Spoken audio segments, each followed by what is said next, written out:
ये आकाशवाणी रायपुर है। प्रादेशिक समाचार बुलेटिन के साथ मैं शुभ्रा भट्टाचार्य।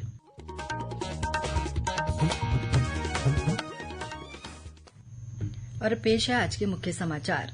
पंजीयन विभाग ने संपत्ति की रजिस्ट्री सरकारी गाइडलाइन दर से कम रेट में करने पर लगाई रोक। एसीबी की टीम ने आज प्रदेश के 4 स्थानों में कार्रवाई कर रिश्वत लेने वाले कर्मचारियों को रंगे हाथों पकड़ा। 3 नए आपराधिक कानूनों के प्रभावी क्रियान्वयन के लिए पुलिस अधिकारियों को दिया जाएगा प्रशिक्षण।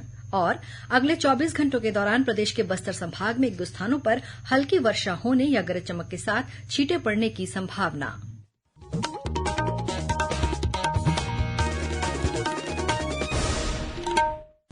अब समाचार विस्तार से। पंजीयन विभाग ने संपत्ति की रजिस्ट्री सरकारी गाइडलाइन दर से कम रेट में करने पर रोक लगा दी है। प्रदेश में जमीन पंजीयन के संबंध में मिल रही शिकायतों के बाद यह आदेश जारी किया गया। आदेश में कहा गया है कि रजिस्ट्री में गाइडलाइन रेट कम करने को कदाचार माना जाएगा और दोषी अधिकारियों के खिलाफ कड़ी कार्रवाई की जाएगी। विभाग ने कहा है कि किसी केस विशेष में जब लगे कि संपत्ति का गाइडलाइन रेट कम करना प्रासंगिक है तो उसकी फाइल बनाकर विभाग अध्यक्ष को भेजी जाए। वहां से अनुमति मिलने के बाद ही उसका रेट कम किया जाए। एंटी करप्शन ब्यूरो एसीबी की टीम ने आज प्रदेश के 4 स्थानों में कार्रवाई कर रिश्वत लेने वाले कर्मचारियों को रंगे हाथों पकड़ा है। एसीबी की टीम ने बिलासपुर के तहसील कार्यालय परिसर में राजस्व निरीक्षक आरआई संतोष कुमार दिवांगन और भू अर्जन इंचार्ज को 1 लाख रुपए की रिश्वत लेते हुए गिरफ्तार किया है। मिली जानकारी के अनुसार आरआई संतोष कुमार दिवांगन से मोपका का एक किसान भू अर्जन का मुआवजा दिलाने संबंधी प्रक्रिया जल्द पूर्ण करने का आग्रह कर रहा था। इस पर आरआई द्वारा रिश्वत की मांग की गई। किसान ने इसकी शिकायत एंटी करप्शन ब्यूरो से की। इसके बाद एसीबी की टीम ने तहसील कार्यालय पहुंचकर आरआई को रिश्वत लेते हुए गिरफ्तार किया। वहीं एसीबी की टीम ने अंबिकापुर स्थित नगर निवेश कार्यालय में छापे की कार्रवाई की। इस दौरान 35,000 रुपए रिश्वत लेते हुए सहायक संचालक बालकृष्ण चौहान और मानचित्रकार नीलेश्वर कुमार धुर्वे को रंगे हाथों पकड़ा गया। वे लोगों से नक्शा पास कराने के एवज में रिश्वत मांग रहे थे। एक अन्य मामले में एसीबी की टीम ने कोंडागांव जिले में जल संसाधन विभाग में कार्यपालन अभियंता टीआर मेश्राम को 50,000 रुपए की रिश्वत लेते हुए गिरफ्तार किया है। आरोप है कि कार्यपालन अभियंता एक ठेकेदार से माकड़ी ब्लॉक के अंतर्गत स्टॉप डैम निर्माण कार्य के संबंध में रिश्वत मांग रहा था। वहीं एसीबी की टीम ने रायगढ़ जिले के घरघोड़ा रेंज में कार्यरत एक डिप्टी रेंजर मिलन भगत को 5,000 रुपए की रिश्वत लेते हुए गिरफ्तार किया है। आरोप है कि इस डिप्टी रेंजर ने झाड़फूंक करने वाले एक व्यक्ति को जंगली मुर्गा मारने के मामले में जेल भेजने का डर दिखाकर उससे 8,000 रुपए की रिश्वत मांगी थी। प्रदेश के सामान्य प्रशासन विभाग ने बिना छुट्टी लिए लंबे समय तक अनुपस्थित रहने, सरकारी दायित्वों में लापरवाही बरतने और छुट्टी स्वीकृत कर वेतन प्राप्त करने वाले कर्मचारियों पर सख्त कार्रवाई के आदेश जारी किए हैं। सामान्य प्रशासन विभाग के सचिव मुकेश बंसल ने सभी विभागाध्यक्षों, सचिवों, राजस्व बोर्ड कमिश्नरों, कलेक्टरों, जिला पंचायतों के सीईओ को सर्कुलर भेजकर ऐसे लापरवाह कर्मचारियों के खिलाफ कड़ी कार्रवाई करने को कहा है। सामान्य प्रशासन विभाग ने कहा है कि ऐसे कर्मचारियों के खिलाफ विभागीय जांच जल्द पूरी कर ली जाए और गंभीर रूप से दोषी पाए जाने पर सेवा से उन्हें बर्खास्त किया जाए। देशभर में 3 नए आपराधिक कानून आगामी 1 जुलाई से प्रभावी हो जाएंगे। इन नए आपराधिक कानूनों के प्रभावी क्रियान्वयन के लिए इन्हें लागू किए जाने से पहले पुलिस विभाग के अधिकारियों को इसका प्रशिक्षण दिया जाएगा।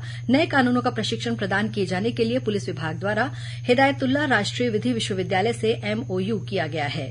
गौरतलब है कि भारत सरकार द्वारा 3 नए आपराधिक कानूनों का प्रकाशन राजपत्र में किया गया है। इन्हें आगामी 1 जुलाई से लागू किया जाना है। इस संबंध में पुलिस महानिदेशक द्वारा सभी रेंज के पुलिस महानिरीक्षकों और वरिष्ठ पुलिस अधीक्षकों सहित सभी अधिकारियों को आवश्यक कार्रवाई सुनिश्चित करने के निर्देश दिए गए हैं। सूर्य घर मुफ्त बिजली योजना के तहत राजनांदगांव जिले में लोग बिजली की खपत कम करने अपने घरों में सौर पैनल भी लगा सकेंगे। इसके लिए आवेदन प्रक्रिया भी शुरू हो गई है। अब तक 1,500 से अधिक आवेदन आ चुके हैं। बिजली कंपनी के सत्यापन के बाद सौर पैनल लगाने का कार्य शुरू हो जाएगा। सौर पैनल लगाने के लिए हितग्राहियों को अनुदान भी दिया जाएगा। अनुदान के लिए अलग अलग श्रेणियां तय की गई हैं। छतों पर सौर पैनल लगाने के लिए हितग्राहियों को दिए जाने वाले अनुदान के अंतर्गत 1 से 2 किलोवाट प्लांट की क्षमता वाले सौर पैनल के लिए 150 यूनिट तक विद्युत खपत होने पर 30,000 से 60,000 रुपए का अनुदान दिया जाएगा। वहीं 2 से 3 किलोवाट क्षमता वाले सौर पैनल के लिए 300 यूनिट तक विद्युत खपत होने पर 60,000 से 78,000 रुपए का अनुदान दिया जाएगा। इस योजना के तहत छतों और खाली पड़े स्थानों में सौर पैनल लगाने के लिए हितग्राहियों को बैंकों से लोन भी दिया जाएगा। प्रादेशिक समाचार आप आकाशवाणी रायपुर से सुन रहे हैं। छत्तीसगढ़ की खबरों से है आपका वास्ता और खबरों की विश्वसनीयता से है हमारा वास्ता। आकाशवाणी समाचार रायपुर के प्रादेशिक समाचार बुलेटिन के साथ ही हमारे समसामयिक कार्यक्रम आप रेडियो के अलावा अपने मोबाइल पर भी सुन सकते हैं। आकाशवाणी समाचार फेसबुक, ट्विटर और यूट्यूब पर भी उपलब्ध है। हमारा Facebook page Chhattisgarh news on AIR, Twitter handle CGAIR news और हमारा यूट्यूब चैनल है छत्तीसगढ़ AIR न्यूज। तो अब रेडियो के साथ ही आपके मोबाइल के जरिए भी हम पहुंच रहे हैं आप तक। छत्तीसगढ़ की हर खबर के लिए सुनते रहिए आकाशवाणी समाचार। और अब आगे बढ़ते हैं बाकी के समाचारों की ओर। श्रोताओं, प्रादेशिक समाचार एकांश का समसामयिक विषयों पर आधारित कार्यक्रम बातों बातों में इस बार गर्मी के मौसम में लू लगने के कारण और बचाव पर एम्स रायपुर के विशेषज्ञ डॉक्टर वरुण आनंद से ली गई भेंटवार्ता प्रसारित की जाएगी। ये कार्यक्रम आकाशवाणी केन्द्र रायपुर से कल 18 मई को सुबह 10:30 बजे से प्रसारित होगा। इसे छत्तीसगढ़ स्थित आकाशवाणी के सभी केन्द्र रिले करेंगे। भारतीय रेलवे ने शिकायत प्रबंधन प्रणाली को पूरी तरह डिजिटल करते हुए रेल यात्रियों की शिकायतों के निवारण की प्रक्रिया को सुधारने और तेज करने के लिए रेलवे के द्वारा रेल मदद नाम से एक ऐप जारी किया है। यात्रियों को इस ऐप पर रजिस्ट्रेशन के बाद SMS के जरिए शिकायत संख्या तुरंत उपलब्ध कराकर रेलवे द्वारा उठाए गए कदमों की जानकारी भी SMS द्वारा दी जाती है। दक्षिण पूर्व मध्य रेलवे रायपुर रेल मंडल के अंतर्गत रेल मदद ऐप पर रेल यात्रियों से प्राप्त समस्याओं और शिकायतों का त्वरित समाधान किया जा रहा है। हेल्पलाइन नंबर 139 पर भी कॉल करने से रेल मदद द्वारा यात्रियों की समस्याओं का निराकरण किया जा रहा है। मुंबई रेलवे के मुंबई मंडल के CSMT स्टेशन के प्लेटफॉर्म विस्तार के लिए स्टेशन और स्टेशन यार्ड में नॉन इंटरलॉकिंग का कार्य किया जा रहा है। इसके कारण दक्षिण पूर्व मध्य रेलवे से संबंधित कुछ गाड़ियों का परिचालन प्रभावित रहेगा। इसके तहत 31 मई को हावड़ा CSMT दुरंतो एक्सप्रेस रद्द रहेगी। वहीं 2 जून को CSMT हावड़ा दुरंतो एक्सप्रेस रद्द रहेगी। इसी तरह 16 मई से 31 मई तक Howrah CSMT superfast mail express Dadar station में समाप्त होगी। 31 मई को Howrah CSMT Gitanjali express Dadar station तक ही चलेगी। सुकमा जिले के कलेक्टर हरीश S के निर्देश पर सिलगेर और एलमागुंडा गांव में प्रशासन द्वारा शिविर लगाया गया है। इस शिविर में आधार कार्ड के साथ ही बैंक खाता खोलने, वोटर ID, आय, जाति प्रमाण पत्र, पेंशन और वन अधिकार पत्र जैसे कार्य मौके पर ही किए जा रहे हैं। गौरतलब है कि प्रदेश सरकार ने ऐसे गांव को चिन्हित किया जिसमें लंबे समय से शासन की योजनाएं नहीं पहुंच पाई हैं। ऐसे गांव में शासन ने नियत नीलानार योजना प्रारंभ कर गांवों तक बुनियादी सुविधाएं पहुंचाने का लक्ष्य रखा है। राष्ट्रीय स्वयंसेवक संघ के वरिष्ठ प्रचारक पांडुरंग शंकरराव मोघे का कल रात निधन हो गया।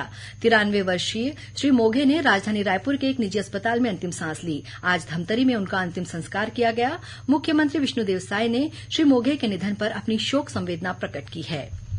खैरागढ़ छुईखदान गंडई जिले के ग्राम बाजार अतरिया में हुए सड़क हादसे में एक ही परिवार के 2 बच्चों की मौत हो गई। बताया जा रहा है कि ये बच्चे एक विवाह कार्यक्रम में शामिल होने रायपुर जाने के लिए सड़क किनारे खड़े थे। इसी दौरान एक तेज रफ्तार ट्रक ने दोनों को अपनी चपेट में ले लिया। इस हादसे में दोनों बच्चों की मौके पर ही मौत हो गई। इस दुर्घटना पर स्थानीय लोगों ने नाराजगी जताई, जिसके बाद मौके पर पहुंची जालबांधा पुलिस ने आक्रोशित भीड़ को शांत कराया और आरोपी ट्रक ड्राइवर को हिरासत में ले लिया है। कोरबा जिले के पाली उप वन मंडल के चेतमा रेंज में एक तेंदुए के शिकार करने के मामले में 3 लोगों को गिरफ्तार किया गया है। पुलिस के अनुसार इन लोगों ने तेंदुए को मारने के लिए जहर का इस्तेमाल किया था। राजधानी रायपुर में क्रिप्टो करेंसी में अधिक पैसा कमाने का झांसा देकर 30 लाख रुपए की ठगी का मामला सामने आया है। पुलिस के मुताबिक मुजगहन निवासी सुशांत कुमार ने मुजगहन थाने में ठगी की रिपोर्ट दर्ज कराई है कि ओडिशा के पूर्व परिचित व्यक्ति अमित कुमार थापा ने बिजनेस क्रिप्टो करेंसी का प्लान दिखाकर अलग अलग तिथि और किश्तों में 30 लाख रुपए की ठगी की है। प्रार्थी की शिकायत पर वरिष्ठ अधिकारियों ने anti crime and cyber unit और थाना प्रभारी मुजगहन को आरोपियों की जल्द गिरफ्तारी के लिए निर्देशित किया, जिसके बाद पुलिस ने मुख्य आरोपी को गिरफ्तार कर लिया है। और अब पेश है मौसम का हाल। अगले 24 घंटों के दौरान छत्तीसगढ़ में 1-2 स्थानों पर हल्की वर्षा होने या गरज चमक के साथ छींटे पड़ने की संभावना है। मौसम विभाग से मिली जानकारी के अनुसार एक द्रोणिका मध्य भारत से दक्षिण भारत तक विस्तारित है। इसकी वजह से बंगाल की खाड़ी से प्रदेश में नमी आ रही है। मौसम विभाग के अनुसार दक्षिण छत्तीसगढ़ में गरज चमक के साथ अंधड़ चलने और आकाशीय बिजली गिरने की संभावना है। बस्तर संभाग के जिलों में बादल छाये होने के कारण तापमान में आज कमी आई है। अंत में मुख्य समाचार एक बार फिर। पंजीयन विभाग ने संपत्ति की रजिस्ट्री सरकारी गाइडलाइन दर से कम रेट में करने पर लगाई रोक। एसीबी की टीम ने आज प्रदेश के 4 स्थानों में कार्रवाई कर रिश्वत लेने वाले कर्मचारियों को रंगे हाथों पकड़ा। 3 नए आपराधिक कानूनों के प्रभावी क्रियान्वयन के लिए पुलिस अधिकारियों को दिया जाएगा प्रशिक्षण। और अगले 24 घंटों के दौरान प्रदेश के बस्तर संभाग में 1-2 स्थानों पर हल्की वर्षा होने या गरज चमक के साथ छींटे पड़ने की संभावना। इसी के साथ प्रादेशिक समाचार बुलेटिन समाप्त हुआ। नमस्कार।